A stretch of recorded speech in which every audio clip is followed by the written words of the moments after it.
It was a cold June morning in 1991.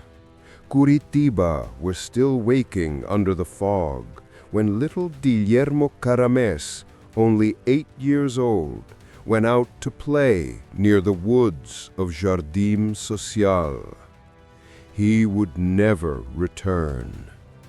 Witnesses said they saw him walking alone, holding a toy in his hands. Others claimed they heard the sound of a car stopping, but no one knew what truly happened afterward. The silence of that street would soon become one of the darkest echoes in the city's history. In the first hours, most people believed Guilherme had simply wandered too far and gotten lost. But as the day dragged on and the sun began to set, fear replaced hope.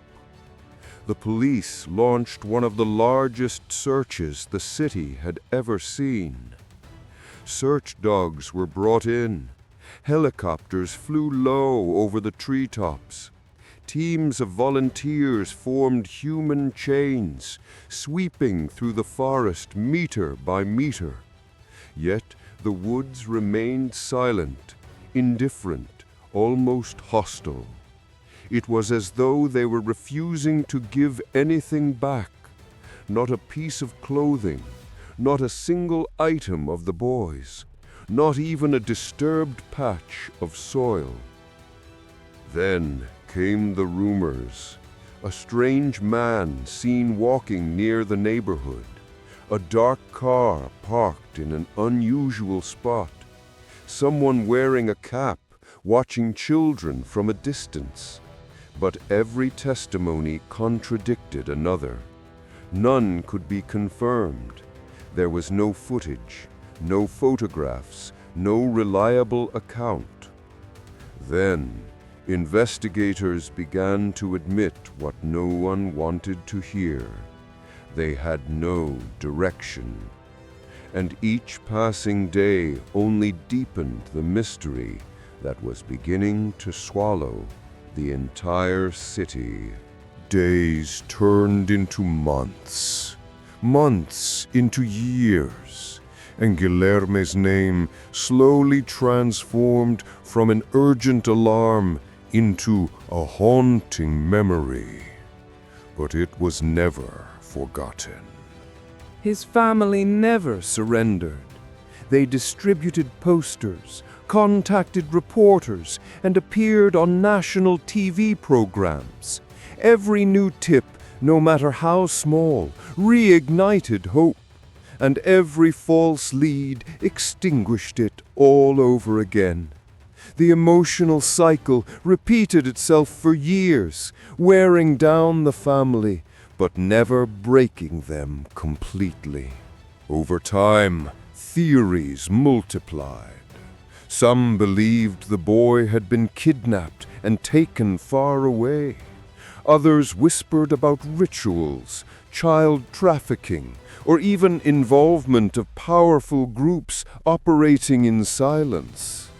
But there was never a single piece of tangible evidence. Nothing to point to a responsible person.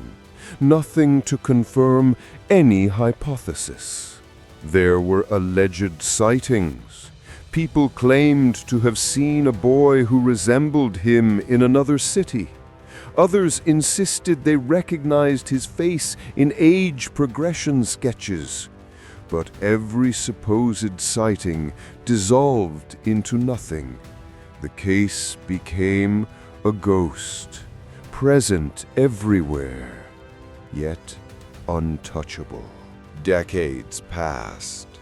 Today, Guilherme Carames is remembered in Curitiba not just as a missing child, but as an open wound in the community's history, a question that time has never managed to answer. His disappearance inspired the creation of search groups, new laws, and campaigns dedicated to missing children. These initiatives helped many families over the years, But for those who knew him, none of it eased the pain. The absence of answers is the presence that remains. Every new generation hears the story and asks the same question. How can a child vanish in broad daylight and never be found?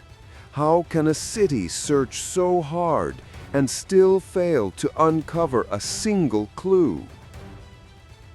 Some say time erases all wounds, but there are things time cannot touch. The silence of the woods in Jardim Social still seems to hold something, a secret, a shadow, an unfinished story. And perhaps somewhere beyond our understanding, little Guilherme still waits to be found.